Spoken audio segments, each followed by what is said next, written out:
आज स्टार्ट करेंगे short answer type questions work and energy chapter class 9th Lakhmir Singh book से।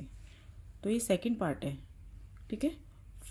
First part के very short, short, long, MCQs हम सब कुछ कर चुके हैं। अभी सेकंड पार्ट के हमने very short answer type questions कर लिए हैं। अब स्टार्ट करेंगे short answer type questions.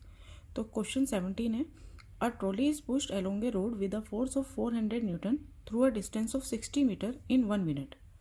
Calculate the power developed. तो देखो सारी चीज़ें जो हमें गिवन है ना, पहले हमने वो लिख ली। फोर्स गिवन है 400 न्यूटन, एक ट्रॉली को पे फोर्स लगी है तो उसने कितना डिस्टेंस कवर किया 60 मीटर, टाइम 1 मिनट, मिनट को हमने सेकंड में कन्वर्ट कर लिया। तो हमें बताना है कितनी पावर डेवलप्ड हुई। तो पावर कैलकुलेट करना है तो पावर का फॉर्मूला होता है वर्क डन अपॉन टाइम।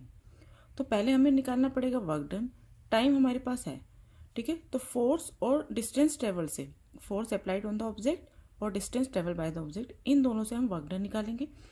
तो वर्क डन का फॉर्मूला होता है फोर्स इंटू डिस्टेंस, ठीक है। फोर्स हमें गिवन है 400 न्यूटन, डिस्टेंस है 60, तो इनकी मल्टीप्लाई करी तो आ गया 24,000 जूल। इतना वर्क डन हुआ। वर्क डन की यूनिट होती है जूल। अब हमें निकालनी है पावर। तो power is equal to work done upon time. Power joule में है 24,000, टाइम सेकेंड में होना चाहिए। 6 मिनट में था ना, हमने सेकेंड में कन्वर्ट कर लिया, ठीक है। इस जीरो से जीरो कैंसिल, 6 4 जा 24, 400। अब वर्क डन जूल में, टाइम सेकंड में, तो पावर आएगी वॉट में, ठीक है। नेक्स्ट क्वेश्चन,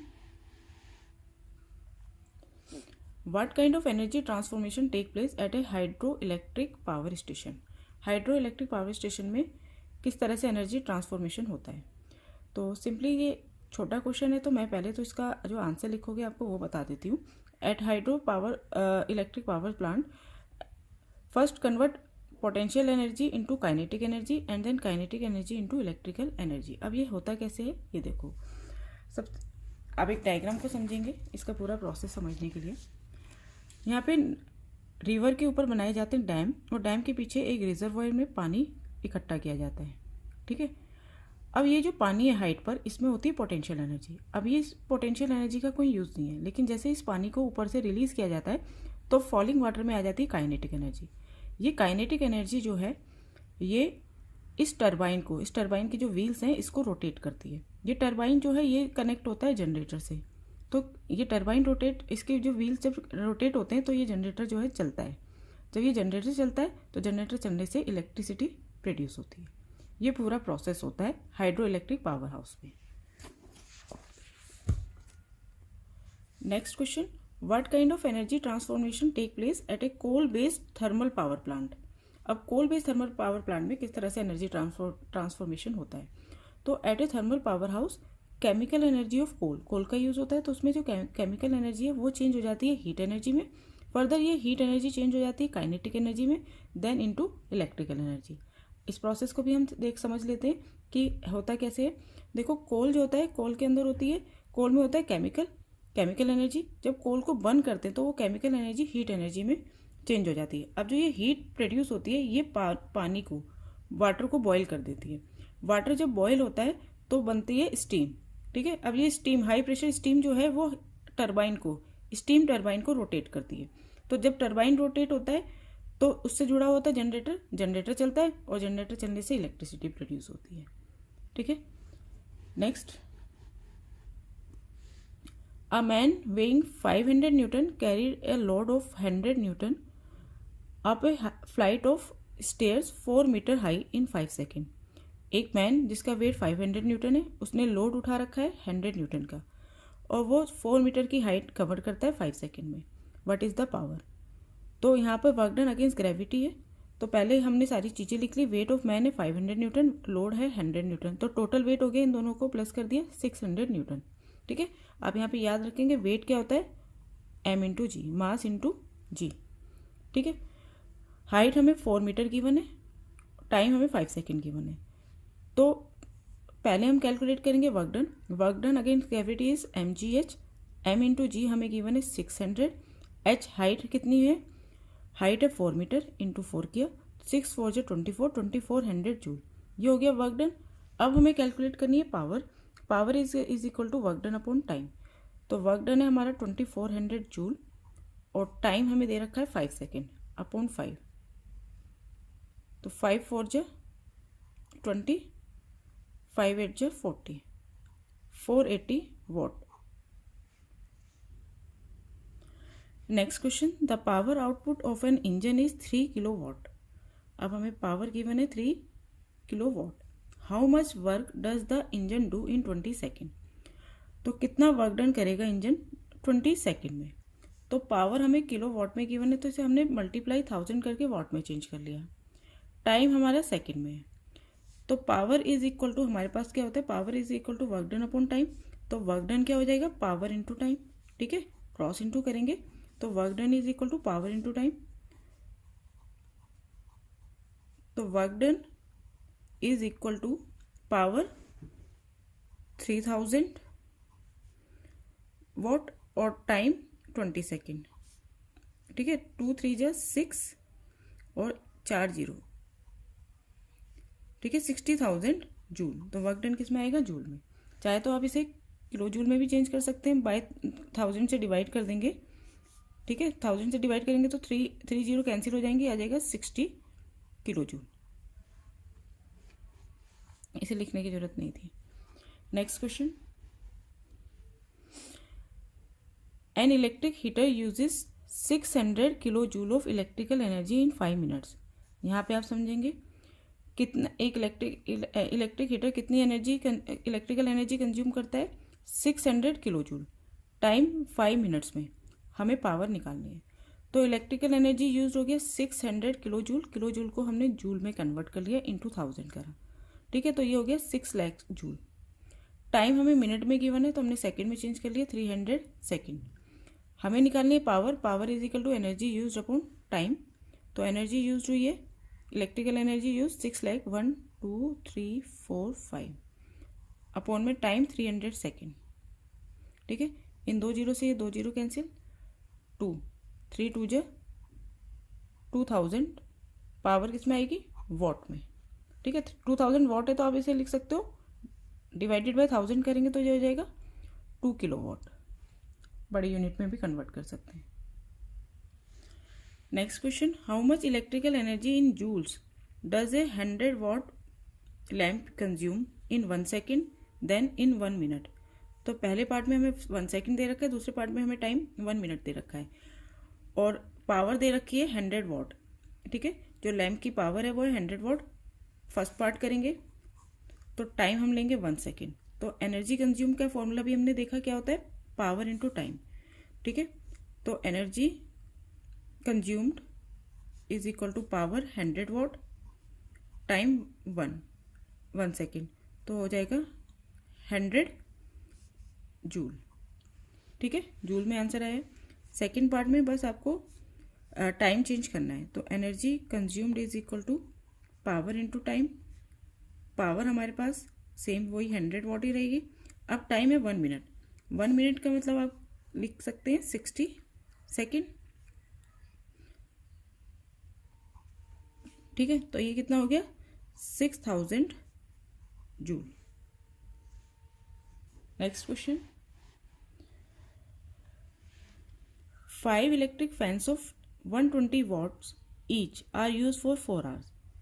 5 फैन है जिसमें एक फैन की पावर जो है वो है 120 वॉट, उन्हें 4 आवर्स के लिए यूज़ किया है। Calculate the electrical energy consume in kilo watt hour. तो हमें इलेक्ट्रिकल एनर्जी कंज्यूम कितनी हुई है वो निकालनी है किलो वॉट आवर में। तो किलो वॉट आवर में निकालनी है तो हमें पावर को भी किलो वॉट में चेंज करना पड़ेगा। टाइम हमारे पास ऑलरेडी आवर में ही है, अगर आवर में नहीं होता तो टाइम आवर में चेंज करना होता। तो देखो यहाँ पे वन फैन की पावर गिवन है 120 वॉट, तो 5 फैन है ना, तो power of 5 fans will be 120 into 5, 600 what. 600 what को मैंने किलो वॉट में चेंज कर लिया अपॉन 1000 करके, तो ये हो गया kilowatt. 600 upon 1000 kilowatt. Time हमारे पास 4 आवर है, तो energy consume is equal to power into time. ठीक है, पावर हमने लिखी 600 अपॉन 1000 किलो वॉट, टाइम है 4 आवर, तो एनर्जी कंज्यूम किस में निकलेगी, किलो वॉट आवर में। इन 2 जीरो से 2 जीरो कैंसिल, 6 4 जा 24 अपॉन में 10, तो 24 अपॉन 10 क्या हो जाएगा, 2.4 kilo what hour. Next question है describe the energy changes which take place in a radio. तो रेडियो फर्स्ट इलेक्ट्रिकल एनर्जी को कन्वर्ट करता है काइनेटिक एनर्जी में, फिर काइनेटिक एनर्जी को साउंड एनर्जी में। Write the energy transformation which take place in electric bulb. Electric bulb में क्या एनर्जी ट्रांसफॉर्मेशन होता है?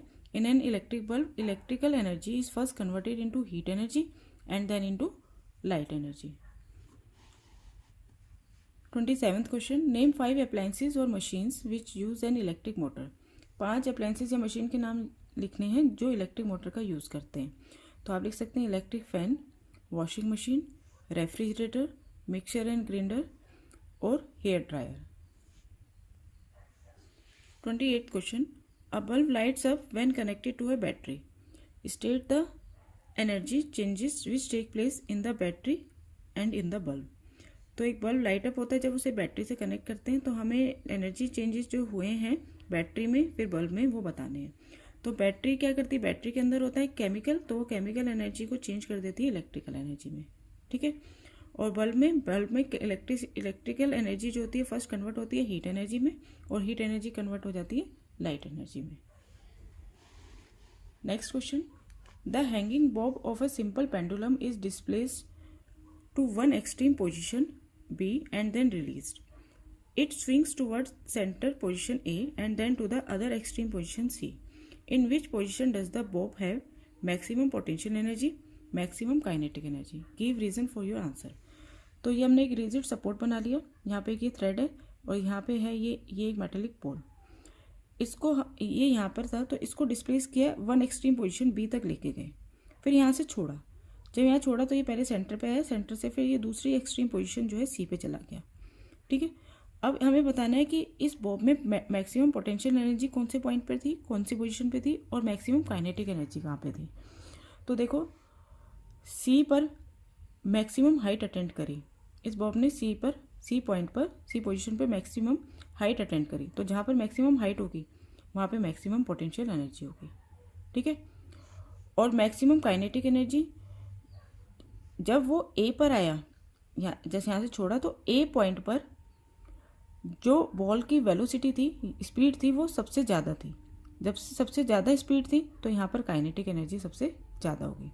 तो maximum kinetic energy in position A, तो मैक्सिमम काइनेटिक एनर्जी कहाँ होगी? पोजीशन ए पर, because at position A the bob has maximum speed.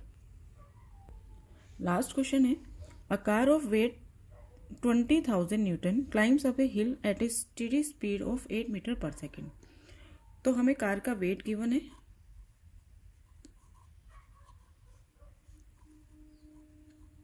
$20,000 Newton, speed है उसकी, velocity 8 metre per second, gaining a height of 120 metre in 100 second. H हमें given है 120 metre और time हमें given है 100 सेकेंड। कैलकुलेट करना है work done by the car and the power of engine of car.